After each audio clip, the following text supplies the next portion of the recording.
आज मी तुम्हाला दाखवणार आहे तिखट शेव, म्हणजे न लसूण वापरता अशी तिखट शेव, अगदी क्रिस्पी, कुरकुरीत आणि मस्त अशी टेस्टी तिखट शेव बनवणार आहे। दिवाळीसाठी खास स्पेशल फराळामध्ये तिखट शेव सगळीकडेच बनवली जाते, पण मी तुम्हाला खूपच कमी साहित्यामध्ये आणि खूपच छान पद्धतीने तिखट शेव दाखवणार आहे।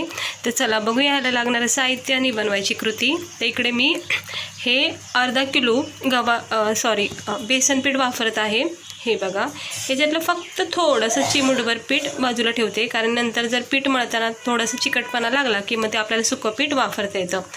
तर आता हे बघा, हे अर्धा किलो बेसन पीठाची मी तिखट शेव बनवणार आहे। इथं मी चवीनुसार इथं मीठ वापरत आहे। काही असं वेगळं साहित्य टाकायचं नाही आहे, स्पेशल असं काही मसाला टाकायचा नाही।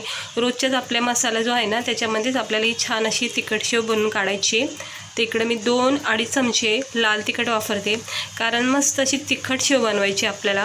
अशी फिक्की नाही बनवायची, म्हणजे खारी शेव बोलतो ना आपण त्याला, तशी नाही बनवायची, तिखट बनवायची। तर त्यामध्ये आता बघा, ह्याच्यामध्ये मी टाकते, तुम्ही हवं तर इथं ओवासुद्धा टाकू शकता, पण मी नाही वापरला। ओवासुद्धा टाकतात असं मी ऐकलं आहे। आता इथं अर्धा-1 चमचा हळद टाकून घ्यायची आहे, आणि त्यानंतर मी आणला आहे इथे शेव मसाला आणलेला आहे। तर थोडासा अर्धा चमचा इथं मी तिखट शेव मसाला टाकून घेते। रेडीमेड भेटतो मार्केटमध्ये, जसं चकली मसाला भेटतो त्याच्यामध्ये शेव मसालासुद्धा भेटतो बघा। थोडासा टाकून घेते, मीठसुद्धा टाकून घेतलेलं आहे, आणि आता आपण छान असं व्यवस्थित त्याला मळून घ्यायचं आहे। इथे थोडा वेळ लागतो मळायला। हे आता मी अर्धा चमचा इथे तेल वापरत आहे। गरम करून सुद्धा तुम्ही तेल इथे टाकू शकता, आणि थंडसुद्धा वापरू शकता। तर मी थंड अर्धा चमच्याच्या अंदाजाने तेल वापरलेलं आहे। आता हे छान जे तेल आपण टाकल्याने सर्व मसाल्यामध्ये, बेसन पिठामध्ये मिक्स करून घ्यायचं आहे, आणि खूपच कमी साहित्यामध्ये आणि खूप छान क्रिस्पी आणि अशी मस्त कुडकुडीत अशी तुम्हाला मी शेव बनवून दाखवणार आहे। आणि कसं झटकीपट होणारी शेव आहे ही, आणि खायला ती इतकी खमंग आणि चवदार लागते ना। तुम्ही एकदा नक्की ह्या दिवाळीमध्ये ही शेव अशा प्रकारे ट्राय करून बघा, खूप आवडेल तुम्हाला। आता आपल्याला थोडं थोडं पाणी असं टाकायचं आहे, जशी जशी आपल्याला आवश्यकता लागेल तसं तसं आपल्याला याच्यामध्ये हे बेसन पिठामध्ये आपल्याला पाणी टाकायचं आहे। एकदम पाणी नाही टाकायचं, तर बेसन पीठ असल्यामुळे हे चिकटपणा याच्यामध्ये असणारच, त्यामुळे जरा थोडा वेळ लागतो याला मळून घ्यायला। पण एकदा सगळं पीठ असं आवळून झालं की मग मस्त नरम करता येतं। हे बघा, थोडा वेळानंतर मी तुम्हाला दाखवते। तर मला 10 मिनटं लागले हे पूर्ण बेसन पीठ मळून घ्यायला, कारण कसं नरम आणि सॉफ्ट आपल्याला हे बेसन पीठ मळून घ्यायचं आहे। मध्ये मध्ये तेलाचा हात लावून तुम्ही याला नरम सॉफ्ट करून घ्यायचं आहे, कारण जितकं छान नरम सॉफ्ट करताना तितकी तुमची शेव खूप चांगली होईल। याला मी ठेवते 10 मिनटं। आता बघा, 10 मिनटानंतर आपल्याला शेव बनवायचा आहे। त्यामध्ये बघा, मी हा साचा घेतला आहे, चकली करंज्याचा साचा असतो बघा, रेडीमेड सगळीकडेच असतो हा साचा। वेगवेगळ्या प्रकारची सुद्धा साचा भेटतात।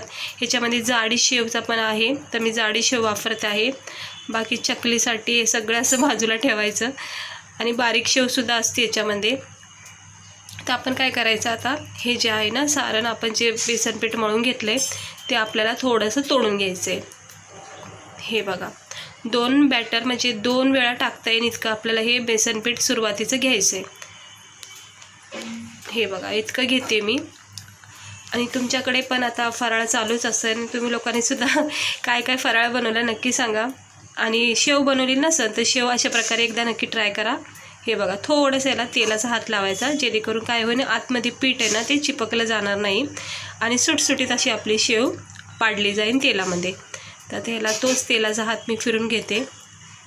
हे बघा, सहजपणे असं पडलं जातं, आणि तेल असल्यामुळं, म्हणजे तेलाचा हात लावल्यामुळं काही चिटकतसुद्धा नाही पीठ।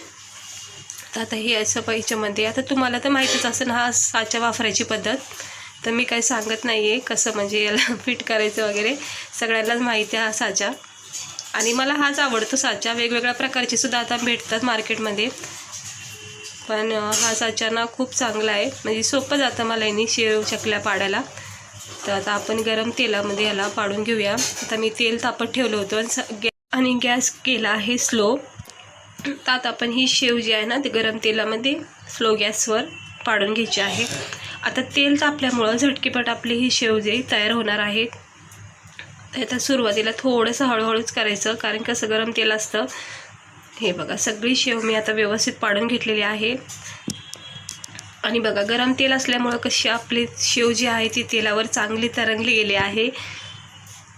तर शक्यतो नॉनस्टिक कढाई असेल तुमच्याकडे तर नक्की वापरा ती, कारण की त्या कढाईमध्ये कसं खाली चिटकलं जात नाही, अगदी अलगदपणे आपला फराळ जो आहे ना तो फ्राय होईल. हे बघा मस्त अशी शेव मी आता तेलामध्ये टाकून घेतली.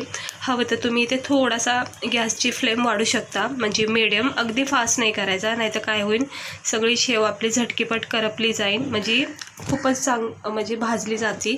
त्यामुळं मीडियम आचवरच हळूहळू याच्यामध्ये क्रिस्पीपणा तयार होऊन द्यायचा, जेणेकरून कसं आतपर्यंत चांगलं फ्राय होईल आणि शेव खूप छान खमंग असं लागेल. त्याला थोडा वेळ देते आणि मग याला पलटी करून घेते. हे बघा आता मी याला पलटी करून घेते. छान याच्यामध्ये कडकपणा तयार व्हायला लागलेला आहे. हे छोटे छोटे तुकडे जे निघलेत ना ते काढून घेते जरा. आणि इकडे बघू शकता मस्त आपली ही जी शेव आहे तिखट शेव तयार होत आहे. आणि याच्यामध्ये असा रंग आला, रेड ब्राऊन रंग आपला तयार झाला की ही शेव आपल्याला काढून घ्यायची आहे. अगदी गॅस स्लो करून, जास्त अजिबात ह्याला ठेवायचं नाही गरम तेलामध्ये, नाही तर एका सेकंडमध्ये तुमची शेव ना ती करपली जाईल. त्यामुळे झटकीपट करपपणा आला आणि रेड ब्राऊन थोडासा रंग आला की लगेच काढून घ्यायची आहे. आता हा दुसरा बॅटरसुद्धा मी टाकून घेते तेलामध्ये. गॅस स्लोच ठेवायचा आहे टाकता वेळेस आणि नंतर मग हळूहळू थोडासा. आता छान आपली ही शेव जी आहे ती तयार होत आहे. खूप मस्त लागते अशी शेव, म्हणजे खारी शेव, तिखट शेव खूप चांगली लागते. आणि ही शेव बनवून ठेवायची जास्त प्रमाणात, कारण की आपण नंतर शेवीची भाजी जेव्हा आपल्याला खायचं मन होतं ना त्यावेळेस आपल्याला ही तिखट शेव ना खूप उपयोगी पडते, म्हणजे शेवीची भाजी बनवण्यासाठी. म्हणून ही शेव ना जास्त प्रमाणात बनवून ठेवा. हे बघा कशी सुटसुटीत झाली आहे, मोकळी झाली आहे. हे बघा इतका ह्याला रेड रंग आला की लगेच काढून घ्यायचं आहे, जास्त वेळ तेलामध्ये ठेवायचं नाही. सगळं आता मी हे काढून घेते व्यवस्थित. आणि ह्या फराळामध्ये दिवाळीमध्ये मी अशी तिखट शेव बनवलेली आहे. आता बाकीचं बॅटरसुद्धा मी हे बनवून घेणार आहे, पण पूर्ण मी नाही दाखवू शकत तुम्हाला. तिकडे बघू शकता किती छान आपली अशी मस्त लाल भडक अशी तिखट शेव आपली तयार झाली आहे खाण्यासाठी. ते हे बघा किती छान आणि क्रिस्पी आणि कडकपणा याच्या तयार झाला आहे, तुम्ही बघू शकता. हे बघा मी तुम्हाला दाखवते. इकडे बघू शकता किती सहजपणे याचे तुकडे होतात. ते बघा कडकपणा आणि क्रिस्पीपणा इतका छान झालेला आहे. अगदी क्रिस्पी अशी शेव आपली तयार झालेली आहे. खमंग टेस्टी अशी तिखट शेव न लसूण वापरता आपण तयार केलेली आहे. चहासोबत तर खूपच चांगली लागते. आणि अशी सुद्धा तुम्ही फराळामध्ये ह्याला खायचंच आहे आपल्याला, तर नक्की अशा प्रकारे तुम्ही तिखट शेव बनवा. जर बनवायची राहिली असेल तुमची तर अशा प्रकारे नक्की एकदा बनवा, खूप कमी वेळात. आणि तुम्ही बघितलं आपण काही इथं विशेष मसाले वापरलेले नाही, अगदी कमी साहित्यामध्ये ही छान अशी तिखट शेव दिवाळीच्या फराळासाठी नक्की बनवा. तर चला भेटते